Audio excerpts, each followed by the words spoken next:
दुनिया को लगता है कि सीआईए सबसे खतरनाक एजेंसी है, लेकिन क्या आपको पता है कि 1970 के दशक में भारत की एक सीक्रेट एजेंसी ने सीआईए के नाक के नीचे से पूरा देश छीन लिया था। नेपाल, एक ऐसा देश जो भारत का सबसे बड़ा दोस्त है। लेकिन एक समय ऐसा था जब वॉशिंगटन डीसी में बैठे लोग नेपाल को भारत के खिलाफ एक कठपुतली देश बनाना चाहते थे। सीआईए की पूरी योजना तैयार थी, उनके मोहरे अपनी जगह पर थे, लेकिन तभी एंट्री हुई दी काउबॉयज की। आज की इस डॉक्यूमेंट्री में देखिए भारत का वो ऑपरेशन जिसने सीआईए के सपनों को कब्रिस्तान बना दिया। ये समय था 1960 और 70 के दशक का। शीत युद्ध अपने चरम पर था। अमेरिका चाहता था कि वो चीन पर नजर रखने के लिए नेपाल को अपना बेस बनाए। सीआईए ने नेपाल के बड़े बड़े नेताओं और राजघरानों के बीच अपना प्रभाव बढ़ाना शुरू कर दिया। भारत के लिए ये किसी डरावने सपने से कम नहीं था। अगर नेपाल अमेरिका की कठपुतली बन जाता तो भारत की सुरक्षा खतरे में पड़ जाती। तभी इंदिरा गांधी ने अपने सबसे भरोसेमंद जासूस प्रमुख आर एन काव को एक मिशन सौंपा। मिशन सीधा था, सीआईए को नेपाल से बाहर निकालो, बिना एक भी गोली चलाए। सीआईए ने वहां मस्टैंग नाम के तिब्बती विद्रोहियों को ट्रेन करना शुरू कर दिया था। उन्हें लगा कि वो नेपाल की जमीन से चीन को परेशान करेंगे और भारत सिर्फ देखता रहेगा।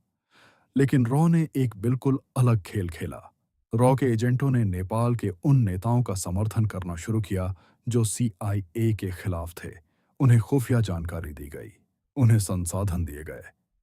लेकिन असली खेल तब शुरू हुआ जब नेपाल के राजा को ये एहसास दिलाया गया कि अमेरिका उन्हें सिर्फ इस्तेमाल कर रहा है। भारत ने नेपाल की अर्थव्यवस्था और सप्लाई लाइनों को इस तरह नियंत्रित किया कि वहां की कठपुतली सरकार खुद ब खुद गिरने की कगार पर पहुंच गई। ये एक खामोश घुटन थी। सीआईए को पता भी नहीं चला कि उनके खरीदे हुए नेता अब भारत की बात सुनने लगे थे। 1975 तक आते आते जब भारत ने सिक्किम का विलय किया, तब नेपाल के अमेरिका समर्थक गुट डर गए।